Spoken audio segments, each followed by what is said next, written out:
ശർക്കര. ഇതാണ് മറയൂർ ശർക്കര ഫാക്ടറി. കണ്ടോ,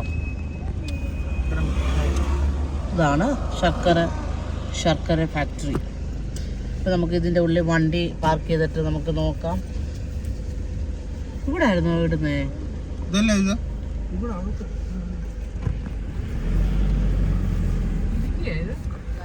പാസ് എടുത്തിട്ട് ഉള്ളിലേക്ക് പോകണം. ഇവിടെ നമുക്ക് സാധനമൊക്കെ വാങ്ങിക്കാൻ പറ്റും. ഗൈസ് ഇങ്ങനെ ഉള്ളിലേക്ക് ഫാക്ടറി ഉള്ളിലേക്ക് കയറുകയാണ് പാസ്സൊക്കെ എടുത്തിട്ട്.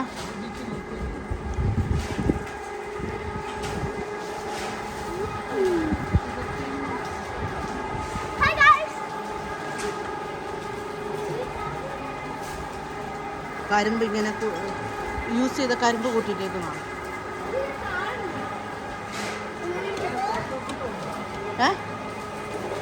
പോവാൻ രണ്ടെണ്ണം പറിക്കാം.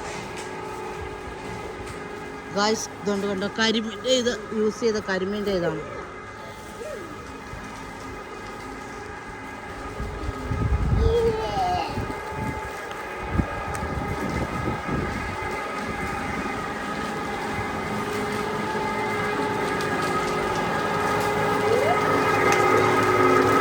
ഇത് കരിമ്പിന് ജ്യൂസ് ആക്കും ആദ്യം.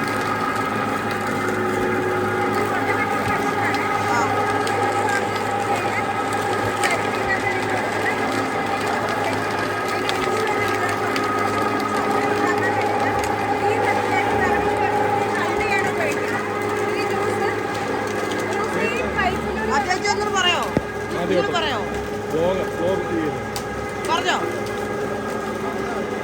ഇത് ഓട്ടോമാറ്റിക് മെഷീനാണ്.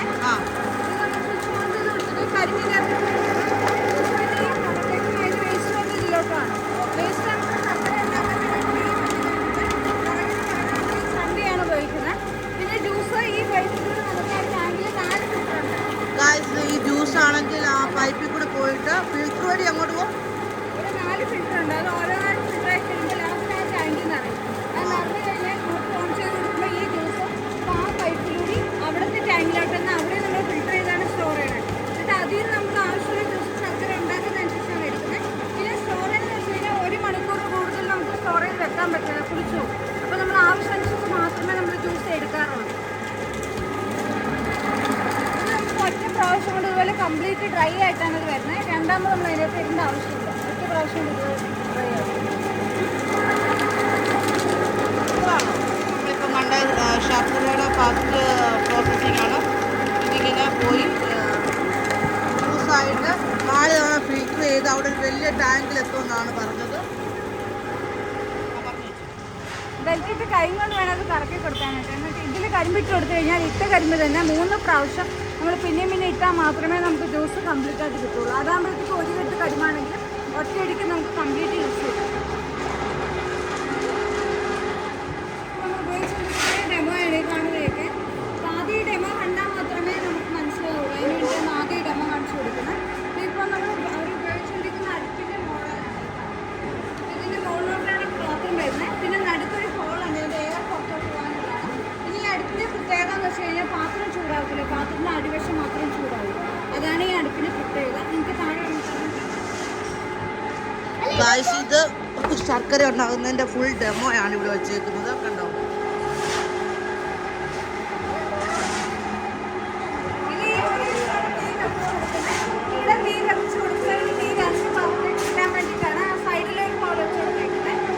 ഇത് ഉണക്കത്തെ അടുപ്പിലാണ് തീ കത്തിക്കുന്നതെന്നാണ് പറയുന്നത്.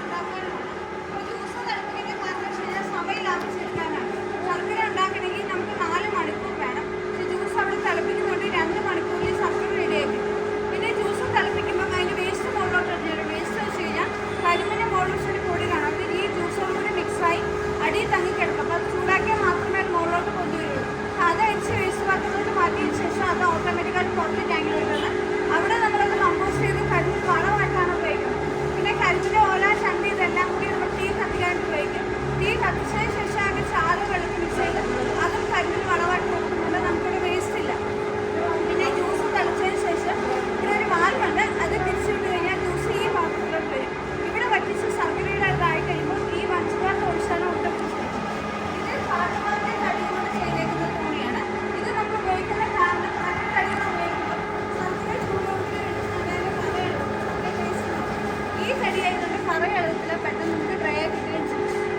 വേണ്ടിയിട്ടാണ് നമ്മൾ കാട്ടുമാവിൻ്റെ തടി തന്നെ കാട്ടുമാവ് തടി തന്നെ നമ്മൾ ഉപയോഗിക്കുന്നത്.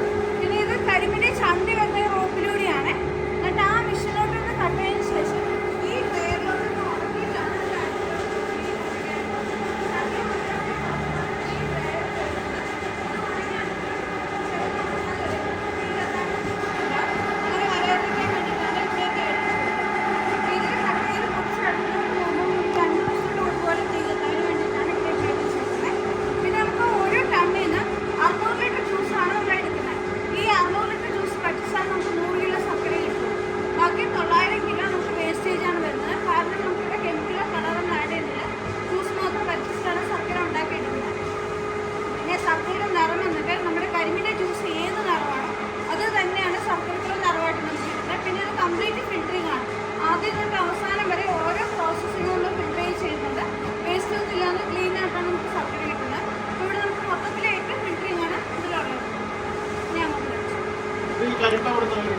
അത് ഉണങ്ങിയിട്ട് വരുന്നതാണ് ഇത്. ഗൈസ് നമ്മൾ ആദ്യം കണ്ട ആ കരിമ്പിൻ്റെ ഇത് ഇങ്ങനെ ചണ്ടി ഇങ്ങനെ ഉണങ്ങി ഇതിലേക്കൂടെ വേസ്റ്റായിട്ട് പോകും.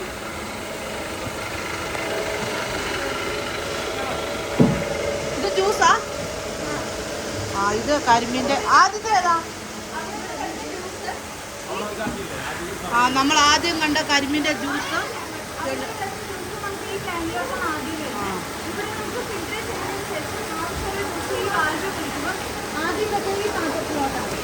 ഗൈസ് നമ്മൾ അവിടെ ആദ്യം കണ്ട ജ്യൂസ് ഈ ഒരു പാത്രത്തിലേക്ക് 4 തവണ ഫിൽറ്ററായി ഈ ഒരു പാത്രത്തിലേക്ക് വന്ന് വീഴും. പിന്നെ ഇവിടെ നിന്ന് ഇവിടേക്ക് പോകുമോ?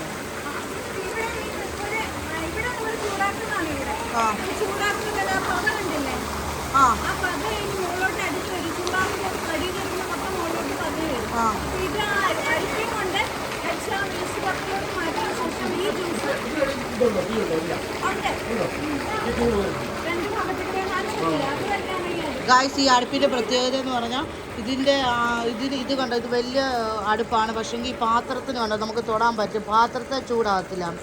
ഇതിലെ അടി മാത്രമേ ചൂട് വരത്തുള്ളൂ.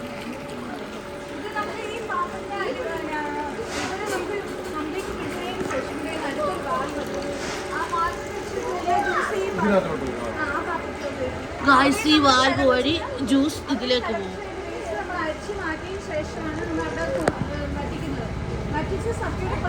ഈ പാത്രം മാറ്റുമോ?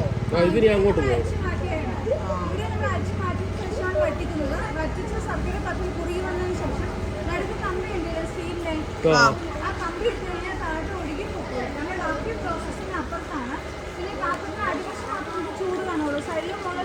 ഇതിനും അത് തന്നെ ചൂടില്ല.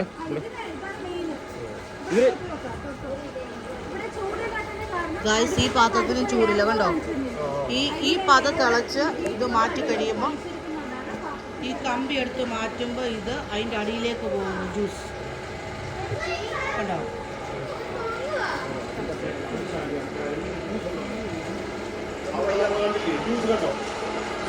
അപ്പോൾ അങ്ങനെയാണ് ഗായ്സ് ഈ ചണ്ടി തന്നെ ഇട്ടാണ് അവിടെ തീ കത്തിക്കുന്നത് കണ്ടോ.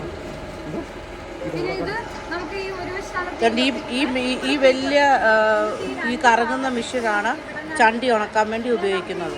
പ്രോസസ്സിംഗ് ആണ് ഇത്. സർക്കിൾ ആയി കഴിയുമ്പോൾ കമ്പി എടുത്തു കഴിഞ്ഞാൽ അത് ലിക്വിഡായിട്ട് ട്രെയിലോട്ടാണ് ഒഴുകി വരുന്നത്. എന്നിട്ട് ഈ മഞ്ചക്കടിയിൽ വീലുണ്ട്, പിന്നെ അങ്ങനത്തെ അരിപ്പ ഉണ്ടല്ലേ, ആ അരിപ്പതിൻ്റെ മുകളിലോട്ട് എടുത്ത് വെച്ചിട്ടാണ് നമ്മൾ അങ്ങോട്ട് നീക്കി വെച്ച് കൊടുക്കുന്നത്. അപ്പോൾ തന്നെ അത് ഫിൽറ്റർ ആയിക്കോളും. ഇത് ഫിൽറ്റർ ആയതിനു ശേഷം നമുക്ക് ലിക്വിഡായിട്ടാണ് ഇവിടെ വരുന്നത്. അപ്പോൾ മുക്കാൽ മണിക്കൂർ നമ്മൾ ഇളക്കി കൊടുക്കുമ്പോഴാണ് ശരിക്കും ഇത് ഡ്രൈ ആവുന്നത്. ഇത് ഡ്രൈ ആയ ശേഷം 2 ഭാഗമായിട്ട് തിരിച്ച് ഓരോ ഭാഗമായിട്ട് യോജിച്ച് കൂട്ടിയിട്ടാണ് ഇതെല്ലാം പാക്ക് ചെയ്ത് വെച്ചേക്കുന്നോ. 2 മണിക്കൂർ ഇളക്കി കഴിയുമ്പോൾ അത് കട്ടിയായിട്ട് വരും അല്ലേ. ഇതിന് ചൂട് വല്ലതും വരുന്നുണ്ടോ ഈ ട്രൈക്ക്? എന്നിട്ട് തണുപ്പിക്കുക.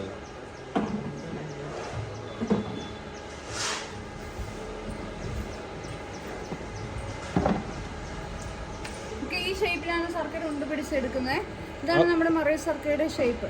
ഇത് 45 ഡിഗ്രി ചൂടോടുകൂടിയാണ് കൈ കൊണ്ട് ഉണ്ട പിടിച്ചെടുക്കുന്നത്.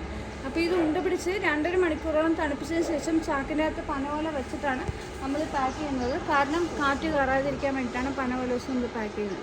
പിന്നെ നമുക്കിവിടെ 5 പ്രോഡക്റ്റാണ് നമ്മൾ എടുക്കുന്നത്. ഒന്ന് നോർമൽ ശർക്കര, പിന്നെ ഏലക്ക, ചുക്ക്, ജീരകം മൂന്നും കൂടി വറുത്ത് പൊടിച്ച് ആ പൗഡർ ഇതിനകത്ത് ആഡ് ചെയ്ത് ഇതുപോലെ ഉണ്ട പിടിച്ചെടുക്കുമ്പോൾ ചുക്കുണ്ട, പിന്നെ ശർക്കര പൊടി അതിന് നമുക്ക് ഫിൽറ്റർ ചെയ്ത് ഒഴിച്ച് ലിക്വിഡായിട്ട് തന്നെ ഉള്ളത് 1 മണിക്കൂറൊന്നും ഉണ്ട പിടിക്കാതെ തന്നെ 1 മണിക്കൂറോളം ഇളക്കി കട്ട ഉടച്ച് പൊടിച്ചെടുത്താൽ മാത്രമേ അത് ശർക്കര പൊടിയായിട്ട് കിട്ടുള്ളൂ.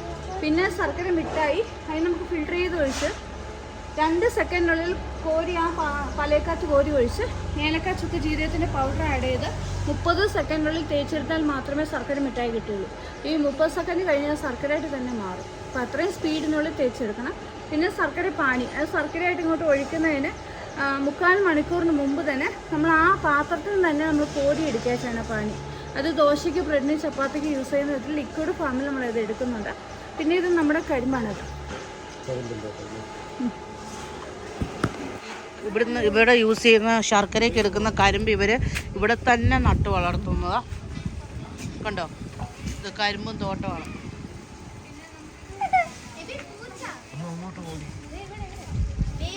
ഇവിടെ